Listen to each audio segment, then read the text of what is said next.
Joel Osteen once filled a 16,000-seat arena every single week. Now nearly half of those seats sit empty, and the decline isn't slowing down. The pandemic didn't cause this collapse. It only exposed a truth MGO's leaders hoped no one would notice. Behind the lights, the music, and the flawless production, Lakewood Church was far more fragile than it appeared. For years, Lakewood felt unstoppable. Sundays looked like concerts. Crowds wrapped around the former sports arena. Joel Osteen wasn't just a pastor. He was a brand, the most recognizable face of the prosperity-driven mega-work era. His message of positivity, success, and personal blessing resonated with millions. Attendance soared. Donations flowed. From the outside, it looked like proof that the system worked. But inside the model, cracks had already formed. Long before 2020, researchers warned that megas produced shallow spiritual roots.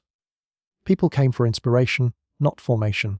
They attended, but they didn't connect deeply. Growth masked the problem.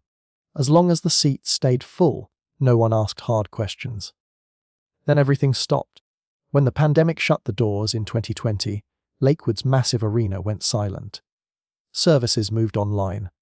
But something unexpected happened. Many people never returned.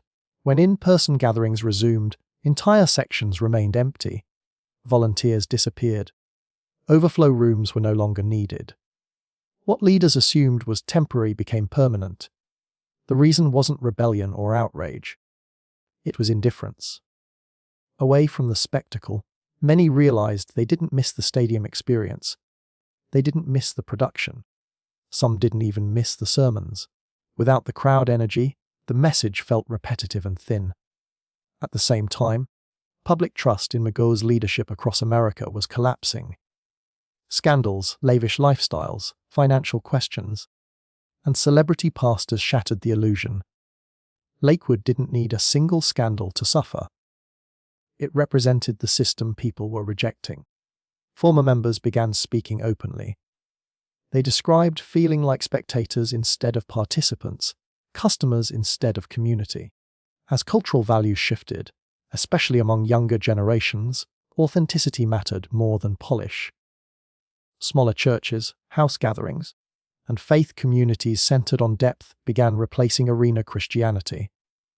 By the mid-2020s, the numbers told the story. Lakewood struggled to draw even half its former attendance. Other megorgs across the country shrank, closed campuses, or dissolved entirely. The model built on constant growth couldn't survive a moment of stillness. The lights are still on at Lakewood. The sermons continue. Joel Osteen still preaches hope. But the empire that once defined American me culture is fading. Not because of one man,